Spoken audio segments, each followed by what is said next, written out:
कहना तो बहुत कुछ चाहता हूं तुमसे, मगर कह कहां पाता हूं। कहना तो बहुत कुछ चाहता हूं तुमसे, मगर कह कहां पाता हूं। सच तो है कि जीना है तेरे बगैर, पर एक पल भी कहां रह पाता हूं। कोशिश हर बार होती है तुझे भुलाने की, पर एक पल भी कहां भुला पाता। देखना चाहता हूं हर रात सपने, मगर खुद को सुला भी नहीं पाता हूं। तू अगर देख पाती तो समझ जाती कि इस बेबसी को कहां छुपा पाता हूं।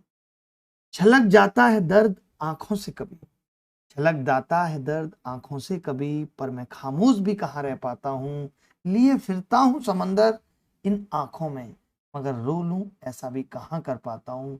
मुमकिन नहीं था जीना तेरे बगैर, मुमकिन नहीं था जीना तेरे बगैर, मगर मजबूर हूं मैं मर भी कहां पाता हूं। जीना चाहता हूं तेरे बगैर, मगर कहां भुला पाता हूं। कैसे हो दोस्तों? उम्मीद करता हूं कि अच्छे होगे। हमेशा हमने अपनी क्लास में, देखिए मैं शिक्षक होने के नाते हमेशा इस चीज को बहुत अच्छे से समझता हूं कि सिर्फ पढ़ाना मकसद नहीं होना चाहिए। पढ़ाने के साथ साथ बच्चों को, बच्चों के दिल में, बच्चों के अंदर तक उतरना, उनको यह आभास कराना कि पढ़ाई कितनी जरूरी है, उनको पढ़ाई के अंदर बना के रख पाना भी मेरा कर्तव्य होता है। हमेशा हर क्लास में आप देखते होंगे, कभी मैं क्लास की शुरुआत किसी शायरी से करता हूं, कभी मैं ये समझाने की कोशिश करता हूं कि आप अभी नहीं पढ़ रहे, आप अभी उतनी कोशिश नहीं कर रहे जितना जरूरी है सिलेक्शन के लिए। आज से अगर ये मान के चले मोटा मोटा, तो 3 से 3.5 महीने या 3 महीने नेट एसएससी के एग्जाम्स में है। अभी तक बहुत सारे बच्चे हैं जिनका ना सिलेबस खत्म हुआ है, सिलेबस खत्म हो गया है तो वो ना प्रैक्टिस कर रहे हैं, ना उन्हें ये पता है कि वो इन 3 महीनों में कैसे खत्म करेंगे किसी भी चीज को। जब तक टारगेट ओरिएंटेड कोई काम नहीं होगा, तब तक ना तो कोई बिजनेस, ना ही पढ़ाई, किसी भी चीज में सफलता नहीं मिल सकती। हमें अपने गोल्स को लॉन्ग टर्म और शॉर्ट टर्म गोल्स में डिवाइड करना ही पड़ेगा, तभी हम उस गोल को अचीव कर सकते हैं। आज से 3 महीने बचे हुए हैं। मैं ये चाहता हूं कि इन 3 महीनों में आप कितना बेहतर और अपने आप को करें। और मैं सिर्फ उन बच्चों की बात कर रहा हूं जो ऑलरेडी 3 से 4 महीने से पढ़ रहे हैं लगातार। ये क्लास में उन लोगों से कहना चाहता हूं जिनको थोड़ा बहुत कुछ आता है। अभी स्टार्टिंग के 10 मिनट में मैं जो बात करूंगा, मैं वो लेवल 1 स्टूडेंट्स की बात कर रहा हूँ। लेवल 1 स्टूडेंट्स की बात कर रहा हूँ जो ऑलरेडी क्रॉस 100 इन मॉक्स या 110 इन मॉक्स।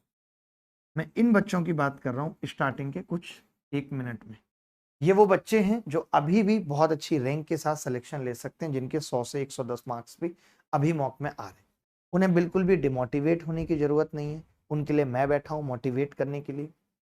लेकिन ये जानना जरूरी है कि नो वेयर यू स्टैंड, अभी तुम खड़े कहां हो, ये पता होना जरूरी है। जब तक ये चीज दिल में मन में नहीं उतरेगी कि आप खड़े कहां हो, तब तक सिलेक्शन लेना बहुत मुश्किल है। कुछ भी कर पाना मुश्किल है जब तक आपको यही नहीं पता कि आप हो कहां, आप स्टैंड कहां कर रहे हो। यही हमें नहीं मालूम कि हम अपने आप को स्टैंड कहां कर रहे हैं, तो फिर हम लाख डेडिकेशन लगा लें, लाख स्टडी मटेरियल कलेक्ट कर लें, उससे कुछ नहीं हो पाता। क्योंकि आज की डेट में हम क्वांटिटी के पीछे भाग रहे हैं। इतने सवाल कर लूंगा, 10,800 सवालों की किताब आती है तो बात बन जाएगी, नहीं। Chase quality not quantity. Quality के पीछे भागो, गुणवत्ता के पीछे भागो। मैं हमेशा एक चीज कहता हूं कि make tough things on priority.